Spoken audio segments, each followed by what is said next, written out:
From the point of view of U.S. power, he's harming it. But from the point of view of U.S. elites, he's giving them everything they want. I mean, in fact, what's going on in the United States, if you think about it, is kind of a two-level wrecking ball, if you want to call it that. Trump, his role, whether this is conscious or not, I don't know, but you can see what's happening.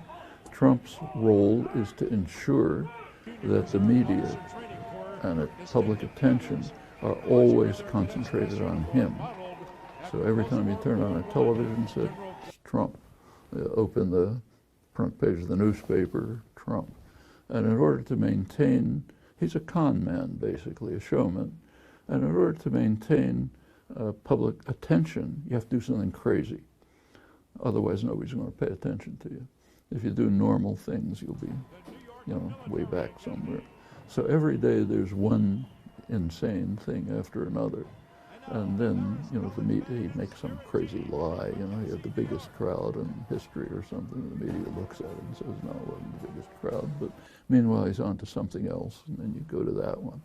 And while this show is going on in public, in the background, the wrecking crew is working. Paul Ryan, Mitch McConnell, the guys in the cabinet who write his executive orders. What they're doing is systematically dismantling every aspect of government that works for the benefit of the population.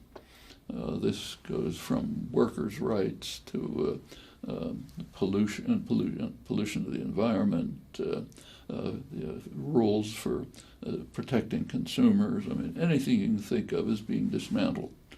And all efforts are being devoted, kind of almost with fanaticism, to enrich and empower their actual constituency, which is super wealth and corporate power, who are delighted. That's why the stock market goes up.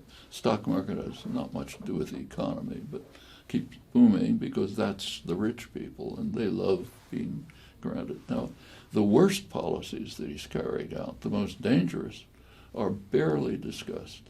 Those are the two existential threats that we face. You have to face the fact that humans are now in a situation which has never arisen in human history. This generation has to decide whether organized human existence is going to continue. And it's not a joke. It's global warming and nuclear war. Those are the major issues. They ought to be big headlines every day. And Trump's actions are making both of them much more dangerous. In the case of nuclear war, the policies are significantly increasing the threat of nuclear war. In the case of global warming, it's almost indescribable. Not only has the U.S. pulled out uniquely, alone in the world, it's pulled out from the international efforts to do at least something about it. But beyond that, the Trump administration is going out of its way to increase the threat.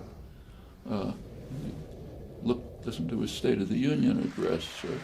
The only phrase about global climate was to talk about our beautiful, clean coal, the worst polluter there is, which we have 1,000 years of it, And look at the new budgets that's coming out. Sharply cuts research and support for any kind of renewable energy, more subsidies and support for the most polluting, destructive things. And it's not just Trump, it's the entire Republican leadership. So if you look at the 2016 election, at the primaries, every single candidate, not a single exception, either denied that global warming is taking place or said maybe it is, but we shouldn't do anything about it, which I think is worse. They were called the moderates, like Kasich. And if you look at Trump himself, or say Rex Tillerson, Secretary of State, they know perfectly well that humans are causing global warming. In fact, Trump has golf courses all over. He hasn't built a wall in Mexico yet, but he's building walls around his golf courses to make sure that the sea level doesn't destroy them. Rex Tillerson was CEO of ExxonMobil since the 1970s. Scientists at ExxonMobil have been, we now know they've been made public, forced to be made public. They've been producing severe warnings to the leadership about the effect of the use of petroleum on destroying the environment. So they all know about it, but they're not doing anything about it, which is a level of criminality that is almost hard to find words to describe. I mean, here are, educated, well-off, rich people, upper elite, who know that what they're doing is destroying the prospects for organized human life, and do it anyway because they make more profit tomorrow. Can you think of an analog to that in human history? I really can't. I mean, I've said sometimes what's considered an utterly outrageous comment that today's Republican Party is the most dangerous organization in human history. Sounds outrageous, but think about it for a moment. I mean, Hitler didn't intend to destroy the prospects for human existence.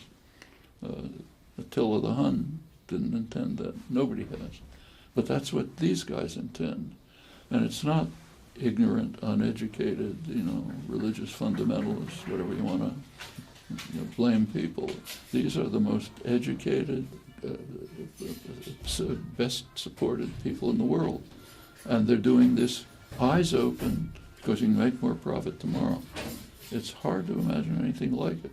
And it's not just my opinion. Take, say, the Bulletin of the Atomic Science, the Doomsday Clock, famous Doomsday Clock. It's set up by the Bulletin of Atomic Scientists since 1947.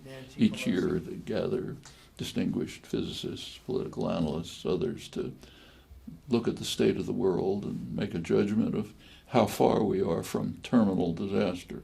Midnight is terminal disaster. In 1947, the clock was set 7 minutes to midnight. It's after the atom bomb. Moved up and back since. Now it's at the closest it's been to midnight ever. They just moved it to 2 minutes to midnight. That's where it was in 1953, when the U.S. and later the USSR exploded thermonuclear weapons, which could totally destroy the world. So it went to 2 minutes. Now it's back to 2 minutes. And that's the Republican Party. That's the ones who are running the country and dominating the world. There's never been a situation like this.